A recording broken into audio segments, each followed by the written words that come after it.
Why don't you tell me about it, Kyle? I don't know, I've never really talked about it before. Not to worry. Doctor-patient confidentiality. Nothing you say here will ever leave this room. Alright, well, this happened back in 1999. I was about 12 or 13 at the time. It was during summer vacation. I was staying over at my friend Wally's house for the night. I'm sure my parents were glad to finally have the house to themselves for once. They seemed to have been going stir-crazy all summer. Around 10 o'clock, Wally and I had started talking about girls and stuff. Who was the cutest in school, if either of us had ever kissed a girl, kid stuff. Eventually, I'd asked him if he had any playboys or anything like that. He didn't. He lived with his grandparents, and they didn't even have cable. I told him that I didn't have any magazines, but I could get some of the Scrambled premium channels in my room. It wasn't much, but sometimes the scrambling wasn't very good and you could still make stuff out. The idea of possibly seeing a naked lady was enough for us to sneak out and hop on our bikes to my place. See, back before the internet, it was tough times for kids desperately seeking pornography. It wasn't too long of a ride. It took us about 25 minutes or so to get back to my place. I wasn't sure if my parents were still awake, so we parked our bikes along the side of the house and slowly snuck our way to my bedroom window. I had left it open a crack because, well, California summers can be a real nightmare sometimes, and I wanted to keep it aired out for when I came home. I slowly opened it, and we both carefully crawled in, closing the window behind us just in case. We were both already getting excited. 2 horny kids and scrambled porn?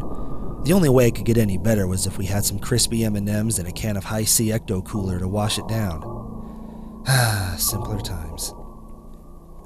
I turned on the TV and the sound of The Simpsons blared from the little black box. Wally tried to cover up the speaker to muffle the sound while I frantically pressed the volume down button. We got quiet and tried to listen for any signs that we were discovered or woke anyone up.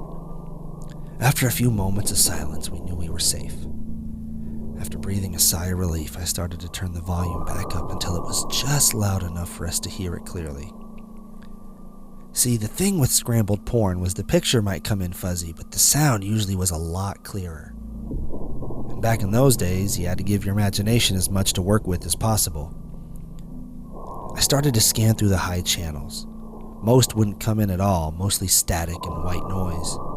A couple we'd almost get something kinda watchable. Fuzzy analog white scan lines over black, but there wasn't any sound to any of them. No good. I kept scanning. I got one that was a little clearer. We could make out a couple figures in the haze as the picture jumped up and down.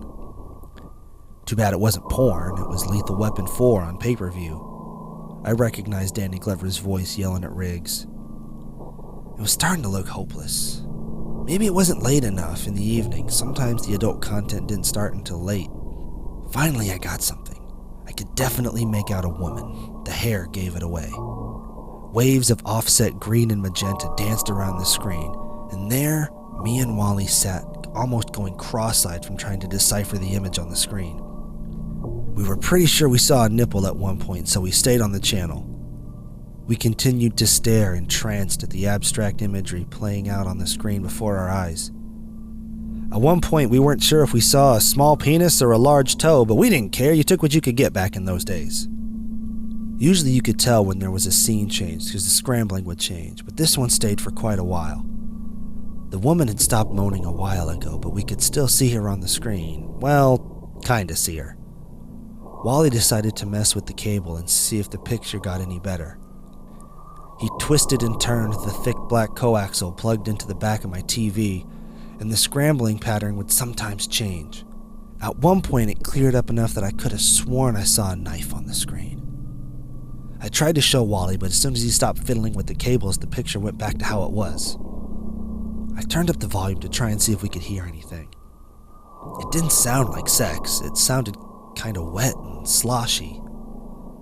We could still hear the man grunting and moaning, but the woman was silent. Wally and I started to get weirded out, so I shut off the TV and we got ready to leave. After we climbed out the window, we started to head back on our bikes, but I could have sworn I heard the same sloshing sounds. I slowly creeped to the other side of my house towards the sound. Wally just wanted to leave, but I was curious, so I continued on and Wally reluctantly followed.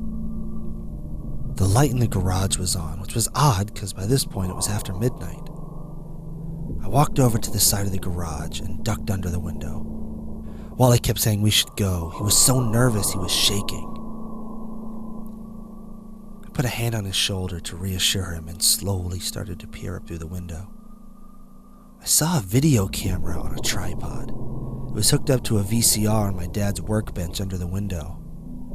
In the center of the garage was a makeshift bed with a woman laying on top of it. Her curly blonde hair looked familiar, but her eyes were lifeless, never blinking, and looking straight at me.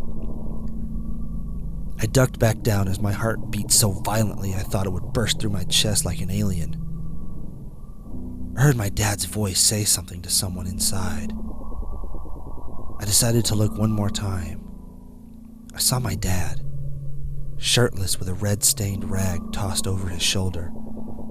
His back was to me, and he was talking to my mom. I saw her eyes shift as if she saw me, so I ducked back down as quick as I could, and Wally and me ran back to our bikes. We made a ton of noise, but we didn't care. We just wanted to get the hell out of there. We pedaled until it felt like our legs would fall off, never looking back until we got to Wally's grandparents' house. We panted for what felt like hours, just trying to catch our breath. Wally asked me what I saw, and I just told him nothing. I couldn't get a good look. We never talked about it again after that. And there's no one else who you've ever talked about this with? No, you're the first person I've ever told that story to. Good.